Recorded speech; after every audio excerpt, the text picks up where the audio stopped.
Bonsoir, bonsoir, bonjour. C'est Congo News 24.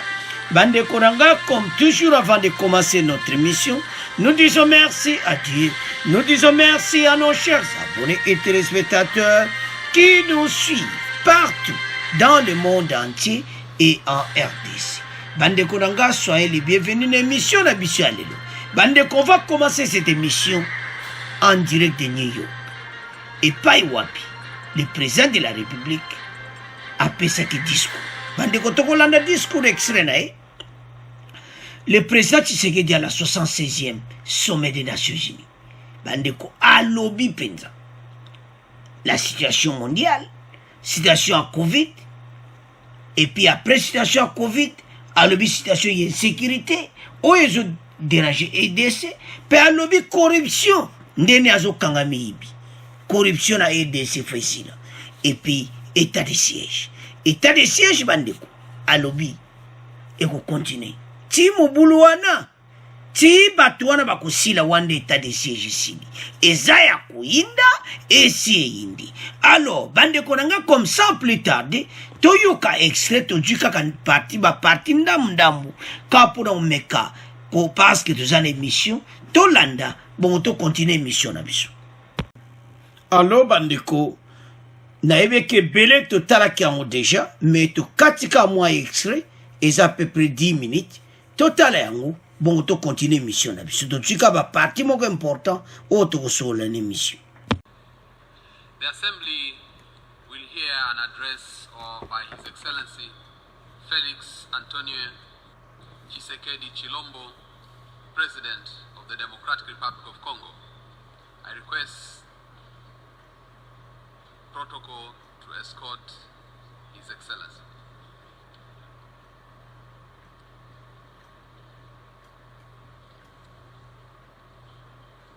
On behalf of the General Assembly, I have the honor to welcome to the United Nations His Excellency Felix Antonio Tshisekedi Chilombo, President of the Democratic Republic of Congo, and to invite him to address the Assembly. Monsieur le Président de la 76e session de l'Assemblée générale, Monsieur le Secrétaire général, Mesdames et Messieurs les chefs d'État et de gouvernement, Mesdames et Messieurs les chefs des délégations, c'est avec un réel plaisir que nous retrouvons cette salle de l'Assemblée générale après un peu plus d'une année d'absence par suite de la pandémie de Covid-19, cette peste du XXIe siècle qui secoue l'humanité, particulièrement par le nombre élevé de ses victimes, la destruction des économies des nations et l'aggravation de la pauvreté dans le monde. D'autres produisent déjà des vaccins sous licence. D'ici janvier 2022, le nombre de vaccins à distribuer dépassera dans notre continent les 25 millions de doses par mois. Des chercheurs africains de renommée mondiale en sciences médicales ont proposé une gamme de remèdes efficaces contre le coronavirus qui méritent d'être soutenus par notre organisation mondiale et les institutions scientifiques spécialisées. À ce sujet, je saisis cette occasion pour remercier tous les partenaires qui ont apporté leur appui aux efforts du continent dans la lutte contre cette pandémie. Quoi qu'il en soit, tout en nous félicitant des projets incontestables de la science médicale en ce qui concerne le dépistage du virus et l'invention du vaccin dans un temps record, il y a lieu de constater malheureusement que le mal est encore loin d'être éradiqué. La récurrence de la pandémie, qui comme une hydre en tendance actuelle, les actions ci-après me paraissent urgentes. Premièrement, augmenter la capacité des tests dans les pays qui ne disposent pas de produits de laboratoire requis. Deuxièmement, assurer un approvisionnement suffisant et rapide en médicaments et équipements nécessaires à la prise en charge des malades. Cependant, le fléau de l'insécurité provoqué par les cohortes de terroristes de groupes armés de mercenaires et de criminels de tous bords met à mal la stabilité institutionnelle de nos jeunes démocraties et annihile les efforts de nombreux dirigeants africains pour développer leur pays.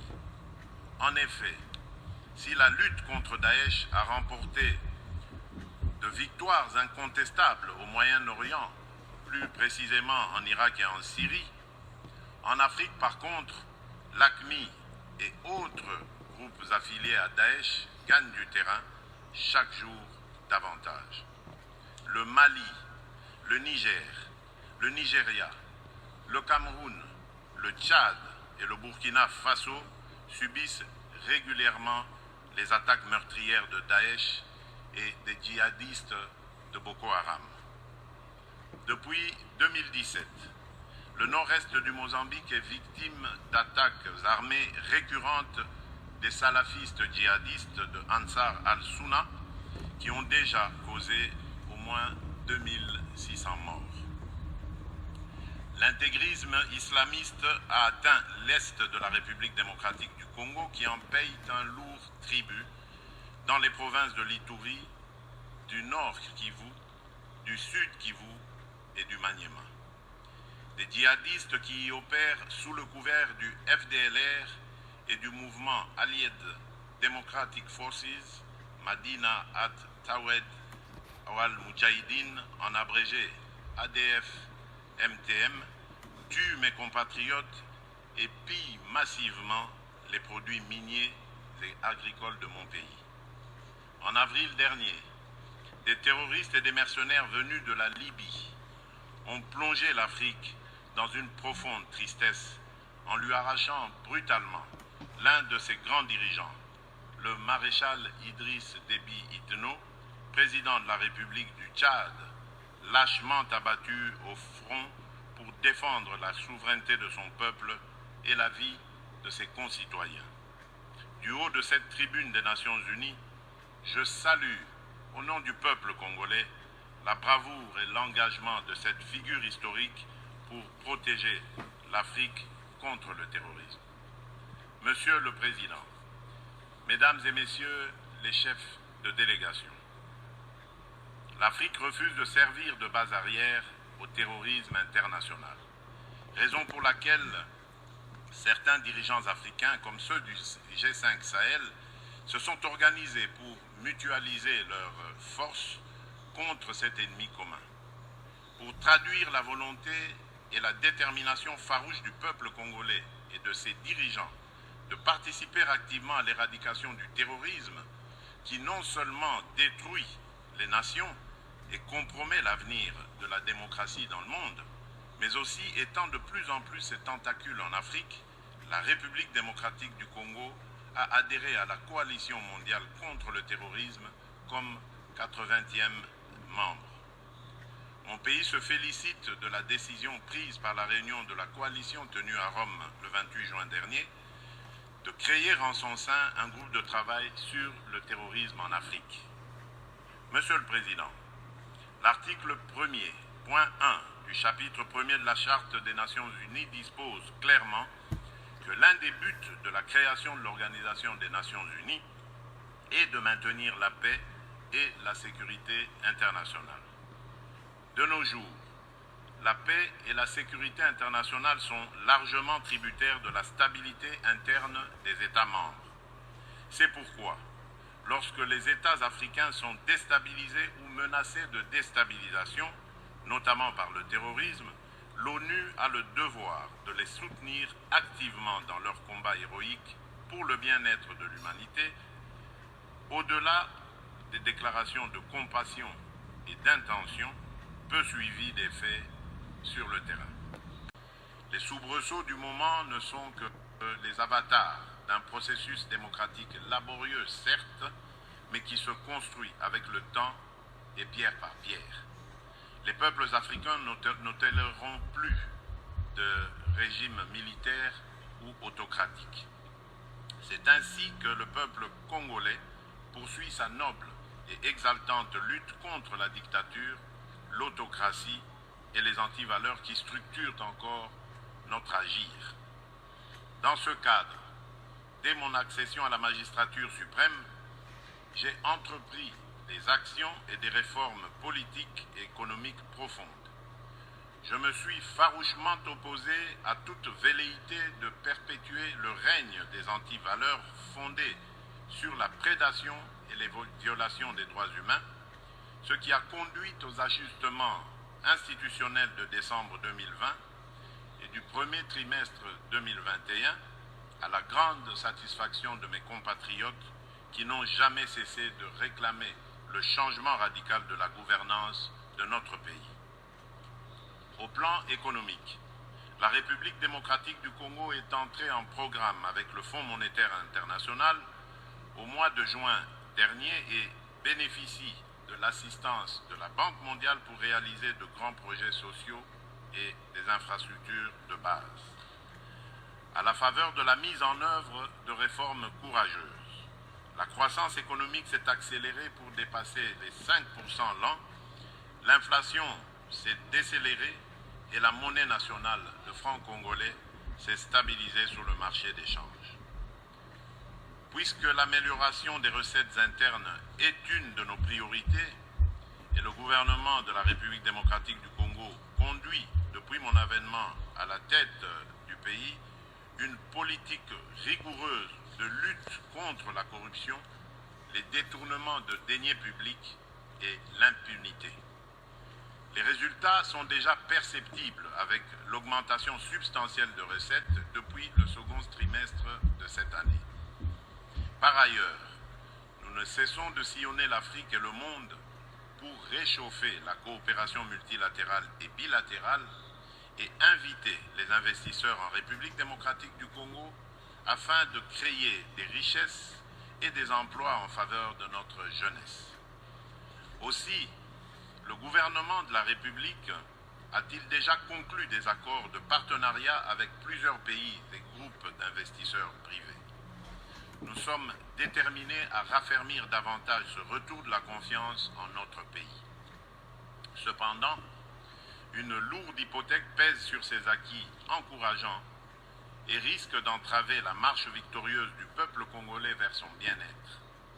C'est l'insécurité au nord-est de la République démocratique du Congo, en proie depuis 2 décennies à des attaques meurtrières et aux razzias récurrentes d'une multitude de groupes armés au sein desquels se trouvent des terroristes islamistes.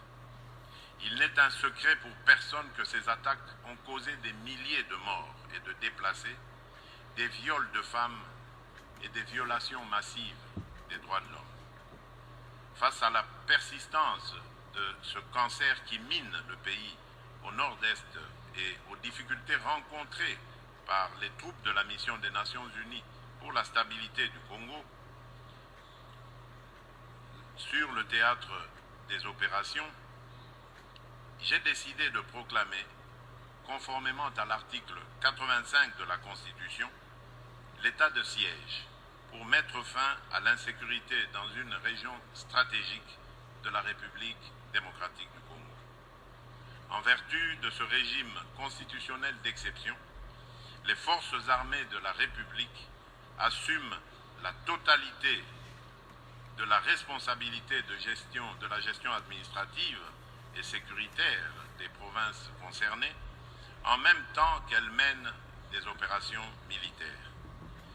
Grâce à l'état de siège, des avancées importantes ont été réalisées, notamment la neutralisation de plusieurs centaines de miliciens, les redditions de nombreux éléments de ces groupes armés, la récupération d'armes et de munitions par les forces armées de la République, le démantèlement de plusieurs réseaux de trafic illicites d'armes, de munitions, de minerais et de ravitaillement des groupes armés en produits divers.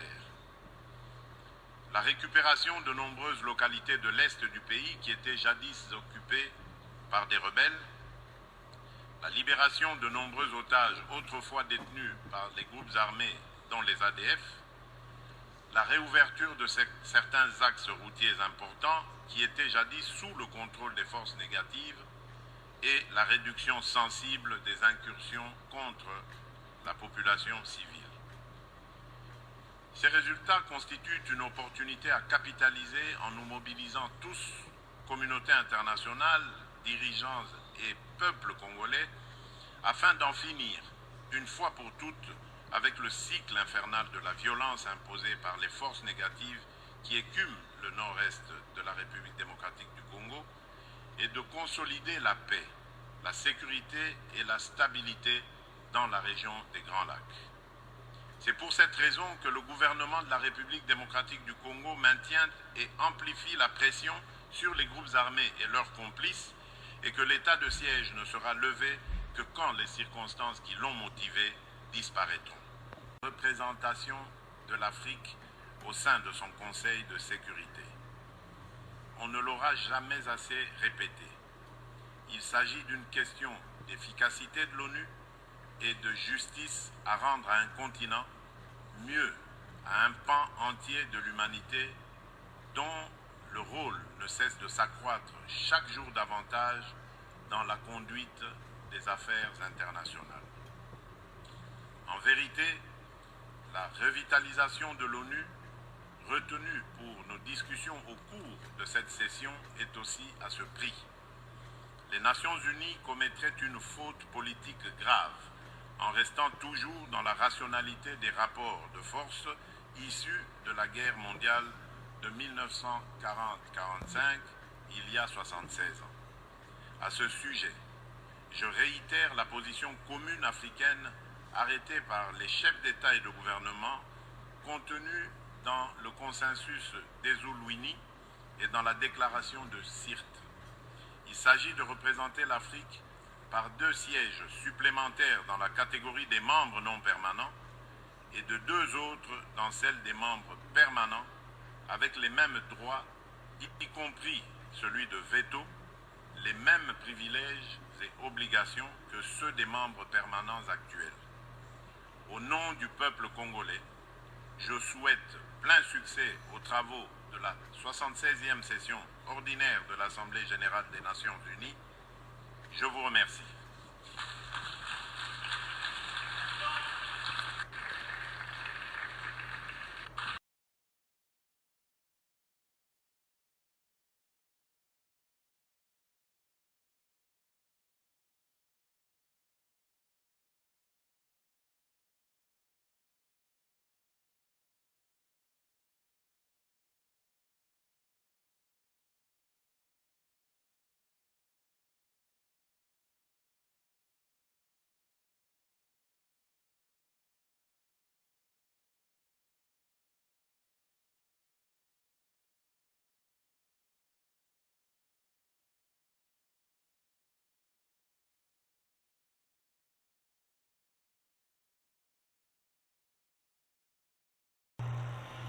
Alors, Bandeko Nanga, nous avons suivi. Tout lundi, les chefs de l'État. Bandeko, message, écoute. Penasuka, le bako silisa jamais, sans qu'alo balikambo. Et EDC, il faut bazala na katia Conseil de sécurité de l'ONU. Les membres africains, en général, le quoi yémo à président de l'Union africaine, azana besoin bazala wala sur la table. Il y a Conseil de sécurité de l'ONU.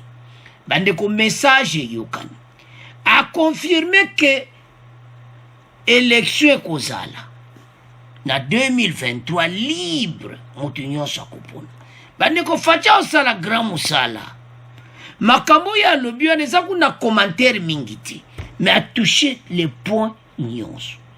Ba Congolo bolandi discours a Fachi est pas bon samboka. Donc, Boulonaye, ils ont été EDC échangé complètement. Donc, comme on a EDC Oyo, Congolais n'y sont sentir à lui-même. Ah, Penama Kamboza Kitoko. Donc, c'est très important et te besoin de comprendre.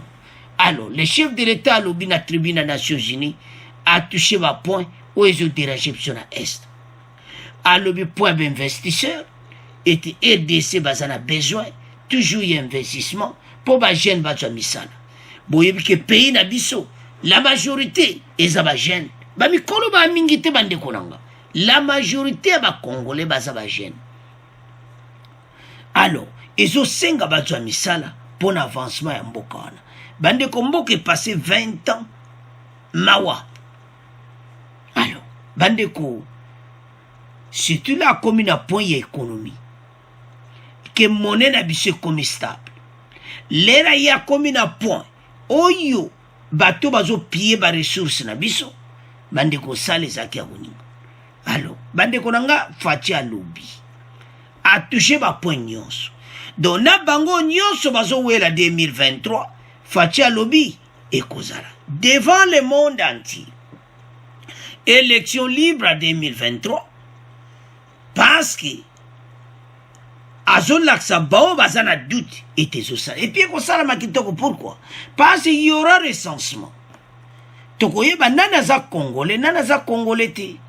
Donc ba planification tout Faci asali pour élection et sali pena kitoko. Alobi lutte contre la corruption de alingeta azokanga batu. Bande bokoyoka o Bayati alobi. Bayati penza alobi. Bande konangai. Que tambo yoka makambo ya alobi na lingeti ha metozo na point toni ko bebisa ngote. Alors bande ko Faci azuma loba. Et loko tozai kozela toucher ba poignos donc ba poignos ba congolais baza kozela. Alobi sur la sécurité, économie, élection, makambo nyonso. Alors mboka eukena direction kitoko. Yango tozala simanae pour soutenir mboka. Alors toi na commentaire mingi te parce que biso to landi yango. Alors to komo kende na deuxième point na biso. Alors bande konanga to komi na deuxième point na biso. Boyoka oyo Bayati alobi na alingeti na session ouverture ya Sénat. Le président du Sénat Modeste Bayati, en marge de l'ouverture de la session parlementaire de septembre, la semaine dernière, salue le travail de l'inspection générale des finances dans la lutte contre la corruption et le détournement des deniers publics. Bande koza somo, babimisi yango lelo, ba message oya pesaki. Et puis, ainsi a-t-il appelé à la justice d'accompagner et soutenir l'IGF pour faire respecter la loi. À l'objet justice, il faut pas accompagner l'IGF. Parce que même bango bazomona. Parce que l'ingeta osala musana ye, mais justice baza très lent. Yango Bayati, à l'objet na session on a que il faut justice va accompagner à l'ingeti.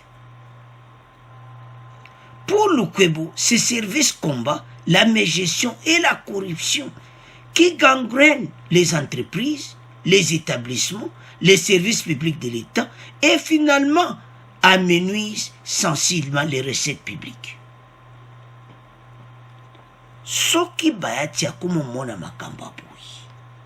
Bande ko makambo zo changé. Tangu Sénat baza ko appuyer à l'ingeti. Alobi que pour la première fois na RDC que institution boy ezala oyo batu baza ko banga. Yango asengi le pouvoir judiciaire à soutenir, à accompagner. Parce que pour le moment, soki kaka babone alingeti mutu nyonso azobanga. Bandeko IGF azosala grand boulot. Pour le moment, bango tout pena bazo kasolo. Bayebi ke awa soki na meki ekoyindelanga. Alors mutu nyonso akomi kobanga. Soko momoni Bayati aye publiquement koloba boye. Bandeki ya quelque chose. O balobaka ke eza ya koyinda. Parce que soka ya komi bilia kiyo bikoki. Akofundo na justice. Yango Bayati azosenga justice était ba accompagner Alingete très bien.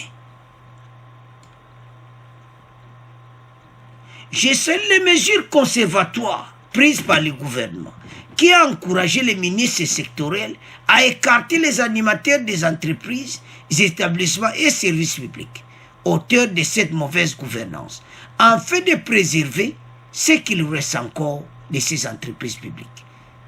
Indique Bahati Lukwebo.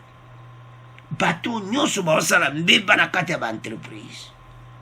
Et comitant bato wana nyonso bazala pembeni.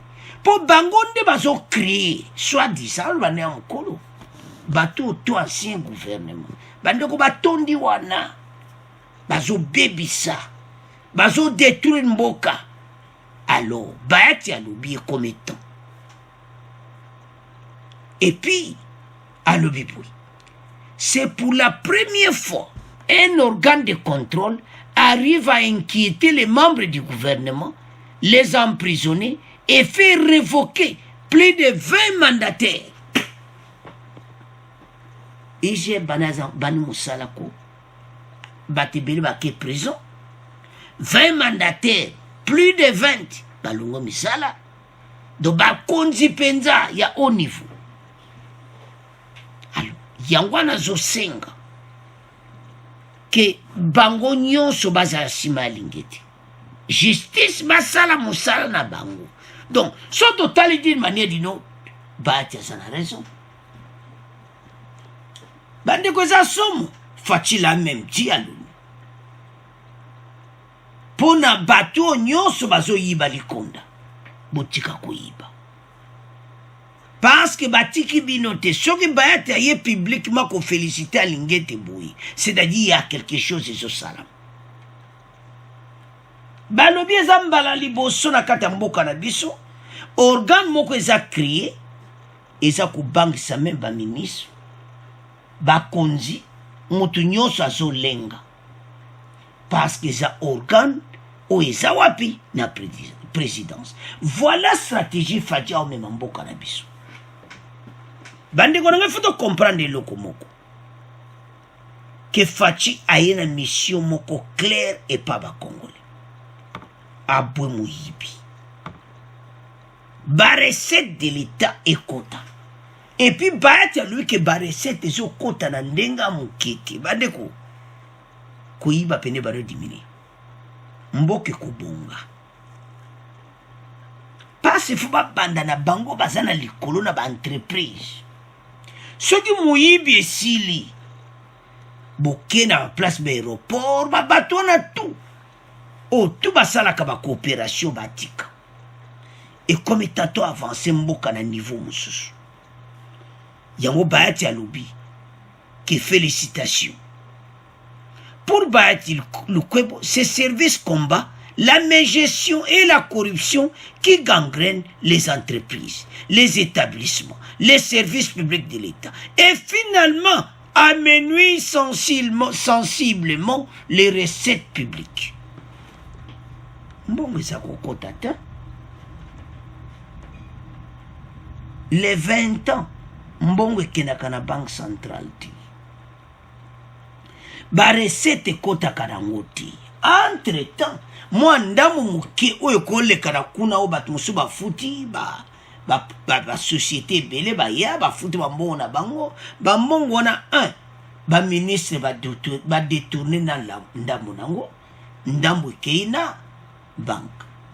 Après ba banisu ko pied mbongo na banque avec des faux projets. Yango gouvernement liboso wana ezako bongo mboka. Bayi, tant ba continue na pouvoir, oh, on va pas fouiller les passés. Ba fouiller les passés te. Eh, tala. Ba to bazo ka solo ne bazawana. Ba yoki pena solo ya lingete surtout gouvernement Chibala. Bango pena bazo ka solo ya lingete. Parce que yaza mutashuka ti. Gouvernement ya Chibala. Yango nde pena bango pena ba moni makamu na bango alibi non awa makambo esi awa komeka kutu koyiba ti bandeko alingete azo sala travail moko a féliciter soko moni Bahati aye publiquement boye donc eza makambo ko sakana nango te bandeko passe committant mboka oyo ya avancé ke liboso. Parce que ça possibilité. On ne comprend même pas batu oyo baye ka pona ko détruire mboka. Pona ko piller mboka na biso. Et ce ça la soni et ce ça la mawa. Mais il est temps bande konanga ke biso nyonso comprendre que mboka oyo eza mboka oyo il fallait pas tozala boui. Mboka moko ezala riche. Alors ba gouvernement oyo nyonso ba travailler ba détruire mboka na ndenga mokete. Mais il est temps biso nyonso bande konangai tozala bomoko. Parce que ça fait mission ezali. Bango ba yekra pour ba détruire EDC. Bayiba bambongo baki balekana bango nango. Entre-temps le peuple congolais azo continue ko souffrir. Yango bayati alobi que eza institution ya liboso oyo ezo bangisa ba anti-valeur oyo nyonso bali koyiba mbongo. Les biens de l'État ba komisi yango on dirait tolo banini ligablo na bango bandeko zo sala soni komona komate mboka oyo ekwa kozala boiti. Dans le dernier gouvernement penza bango penza ba détruire na ndenga mokiti. Mais nzambala la kati fachayi ayeli biso alingeti yango bayati alobi que eza pour la première fois totiwa na botanga na se ya photo kaka ya lingeti bomona. C'est pour la première fois que un organe ebangisa bango ndenge wana. Do bango mo pena amoni ke yayayi komeka te parce ba okanga yo. Alors tant message pene yokani bango tu ba moni pena ke non bango tu ba kompena ko banga. Donc c'est ça. Pour mona ba ide oyo facha ya kadamu. Et ça pour l'intérêt ya mboka. Pour l'intérêt de notre beau pays. Yango ba congolais tozo sabino que facha ipo abongisa mboka. Ba anti valero nyonso ti ba kotika. Eko sila. Tu as vu que ça va prendre du temps pour les habitudes. Pour so batikite bako kene kaka prison. Bako tika bangote. Bako continue ko kene prison. Parce que bango ba poni te bayi baka mbongo l'État. Alingete pa otika bangote. Bako tika bango calme te. Alors, tous ces anti-valeurs, ça a un problème sérieux na koyiba wa mbongo à l'État. Donc, trop, c'est trop. Et comme étant oyo, ba Congolais, biso nyonso, tous à l'ensemble. Comme ça, ba anti-valeur nyonso oyo, bandeko, bazala aux arrêts. Ba kene prison. Parce que trop c'est trop.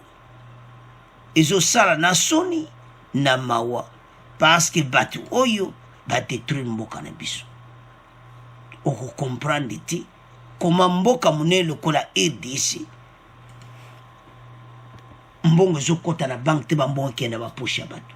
Alors bande konanga c'est à ce point, tu tiki deuxième point, tu mo kenda troisième point. Alors, bandeko nanga to kobi na point na biso oyo bomi mboka bandeko. Boyoka oyo ba chinois basali na oweli. Bandeko exploitation ya ba minere na biso na ndenge ya mokiti. Bandeko soki boyoki o basali ezo sala pasi pe mawa. Mais makambo ezo yoka lokola keza bandeko toko tshela bino extrait. Eza lokola ba membre oya gouvernement provincial bazana kati ya masolo.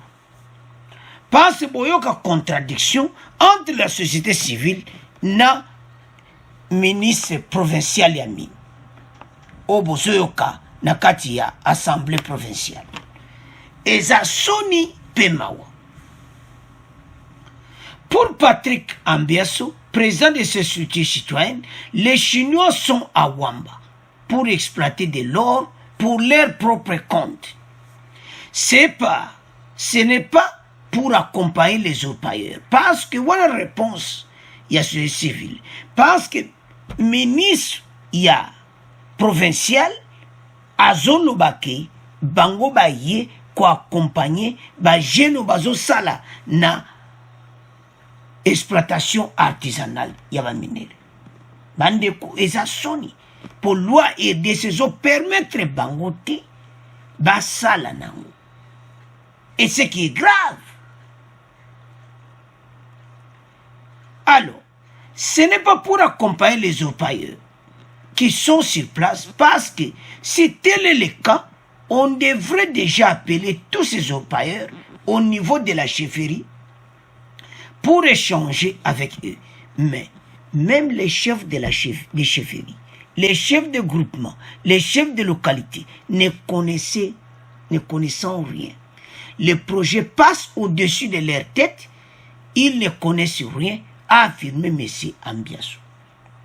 Bandeko bokoyo kabeli chef de l'État yaka. Que awana owele baye ba chinois, baye ko yiba ba mineri. Toko tira bino extrait. Mboka oyezo kende wapi. Donc il y a complicité, il y a les autorités provinciales. Bokoyo autorité provinciale a lobby que non. Aye ko accompagner les orpailleurs, auto benga ba bateau artisanal, bateau non. Alors que ba chinois, les étrangers ba ko sala yangoti. Exploitation artisanale. Ba on ba ko sala yangoti. Bande ko eza somo pesoni. Ce qui s'est passé kuna. Exploitation moko donc mawa. Oyo ba chinois na o wele. Bande ko so sala pasi parce que kaka mikolo yo partout on parle de chinois. Partout on parle de chinois. Et maintenant talo ba utosala. Alors que ba société civile balobi, le président de la République appelé à interdire l'exploitation artisanale de l'or par des Chinois à Wamba. Azo benga fatike à interdire bango. Donc eza mawa. Parce que article ya constitution ya RDC qui interdisent l'exploitation minière artisanale par des étrangers. Bango jamais bakoko sala ngoti. Exploitation minière artisanale. Mais bango bazo sala yango siko. Ba chinois baye avec la permission de qui? Boyo ka extrait oyo. Bongo to continuer mission na biso. Faisons maintenant un détour par le Haut-Ouélé où la société civile du Congo pour le territoire de Wamba s'oppose à l'exploitation artisanale de l'or par des Chinois qui s'y trouvent depuis environ un mois. Dans un communiqué publié ce week-end, cette structure citoyenne interpelle le président de la République, Félix Tshisekedi, et le ministre des Mines pour qu'ils fassent respecter l'interdiction de l'exploitation minière artisanale par des étrangers. Le point de la situation avec vous, Jacques Mkonkole.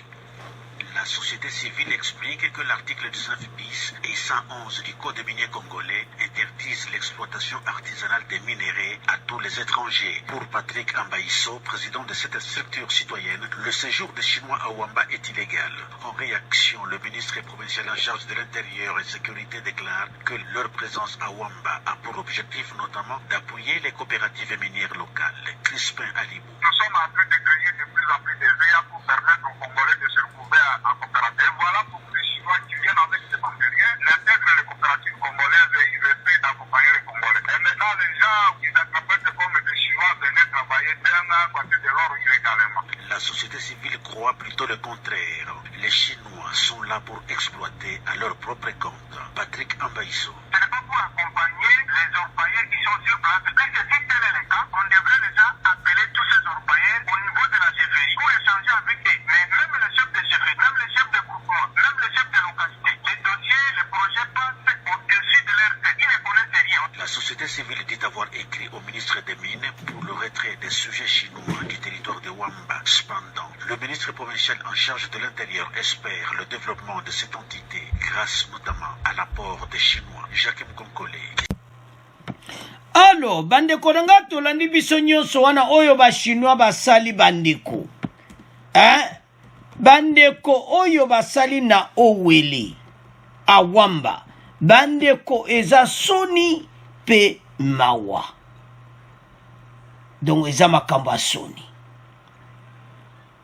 Baye na Wamba na Owele ko exploiter ba minéraux na biso, l'exploitation minière artisanale, alors que c'est interdit. Bande koto telema, ba chinois ba eko boma biso mboka likola ba faux contrat, oyo ancien régime ba signaka. Yango bato facha sengi ba sala rapide, parce que ba chinois ba komi na double vitesse. Bande ko eza somo, parce que toko continue boyete. Que batu oyo ba continue ko sala makamba boy. Batimolaka partout. Alors bandeko ezali soni pe mawa toko ko accepter makambo te.